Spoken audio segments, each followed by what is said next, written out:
शहाद्यात आज जेल भरो व रास्ता रोको आंदोलनाचा एल्गार। शेतकरी शेतमजुरांच्या मागण्यांसाठी लाल बावट्याची आक्रमक भूमिका। शेतकरी शेतमजूर आणि ग्रामीण कामगारांच्या विविध मागण्यांसाठी अखिल भारतीय किसान सभा, भारताचा कम्युनिस्ट पक्ष, मार्क्सवादी व महाराष्ट्र शेतमजूर व इतर ग्रामीण मजूर युनियन लाल बावटा यांच्या वतीने आज 10 ऑगस्ट 2026 रोजी देशव्यापी जेल भरो आंदोलन करण्यात येणार आहे।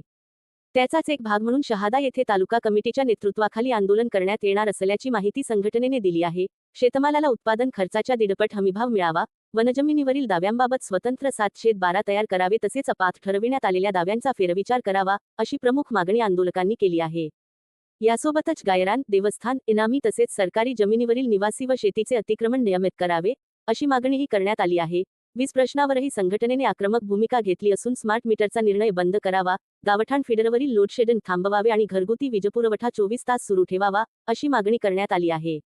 दरम्यान, जिल्ह्यातील खराब रस्त्यांच्या कामांची चौकशी करून निकृष्ट कामांसाठी जबाबदार असलेल्या संबंधित ठेकेदार व अभियंत्यांवर कठोर कारवाई करावी, अशी मागणीही आंदोलनाच्या माध्यमातून करण्यात येणार आहे। प्रशासनासमोर आज आंदोलनाचे आव्हान। शेतकरी आणि ग्रामीण कामगारांच्या प्रश्नांवर शासनाचे लक्ष वेधण्यासाठी हे आंदोलन करण्यात येत असल्याचे संघटनेने स्पष्ट केले आहे। आंदोलन शांततापूर्ण व लोकशाही आणि संविधानाच्या चौकटीत राहून करण्यात येणार असल्याचेही निवेदनात नमूद करण्यात आले आहे। आता या आंदोलनाची प्रशासन कितपत गंभीर दखल घेते, आंदोलकांच्या मागण्यांवर शासनाकडून ठोस निर्णय होणार का आणि शेतकरी शेतमजुरांच्या प्रश्नांना न्याय मिळणार का, याकडे शहादा तालुक्यासह जिल्ह्याचे लक्ष लागले आहे। मागण्या मान्य करा, अन्यथा आंदोलन अधिक तीव्र करण्याचा इशारा, अशी भूमिका आंदोलकांनी घेतल्याने आजच्या जेल भरो आंदोलनाकडे सर्वांचे लक्ष लागले आहे। जब जब डरता है पुलिस आगे करता है, मोदी जब जब डरता है पुलिस आगे करता है।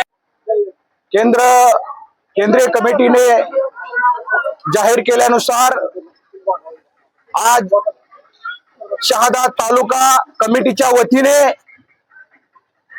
आजचे रस्ता रोको करून जेल भरोचे आंदोलन आम्ही या ठिकाणी करत आहोत। आजच्या आमच्या प्रमुख मुख्य मागण्या, केंद्र सरकारने मनरेगा खलास करायचे उद्दिष्ट ठरवले आहे, मनरेगा समाप्त करण्याचे डाव रचलेला आहे, तरी मनरेगा हे आम्ही समाप्त होऊ देणार नाही। मनरेगाचे काम सर्व जिल्ह्यामध्ये तातडीने सुरू केलं पाहिजे, अशी आज आमची प्रमुख मुख्य मागणी आहे।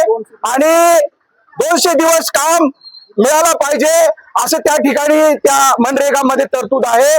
त्यानुसार सर्वांना काम जिल्ह्यामध्ये उपलब्ध करून देणे अधिकारींचं काम आहे, हे आजची प्रमुख मुख्य मागणी आहे। त्याच्यानंतर शेतकऱ्यांसाठी जे 712 कोरे करायचं सरकारने निर्णय घेतला, त्याच्या आम्ही अगोदर स्वागत केलं, परंतु काही शेतकऱ्यांना खूप अटीतटी घालून त्यांना जे काही 2 लाखाचे अनुदान मिळत होतं ते देखील डावलण्याचा प्रयत्न केला गेला आहे। येत्या काळामध्ये अतिशय तीव्रतेने शेतकरी या भागामध्ये आंदोलन छेडल्याशिवाय राहणार नाही, अशी देखील या ठिकाणी आमची एक मुख्य मागणी आजची आहे। त्याच्यानंतर महाराष्ट्र राज्य शेतमजुरीने लाल बावट्याच्या वतीने रोजगार हमीचे कामाचे तर सगळं 3-13 केलाच, परंतु कोणाला रोजगार मिळत नाही। त्याच्यानंतर CI2 चे कामगारचे 4 श्रम संहिता त्यांनी लागू केलेला आहे, ते आम्हाला मान्य नाही। ते 4 श्रम संहिता तातडीने मागे घ्यावं, रद्द करण्यात यावं, अन्यथा याचा परिणाम सरकारला भोगावं लागेल। याच ठिकाणी या 2-3 नमूद करतो या मागण्या, आणि आमच्या आणखी प्रमुख मागण्या भरपूर आहेत। या ठिकाणी आमचं आंदोलन सुरूच आहे।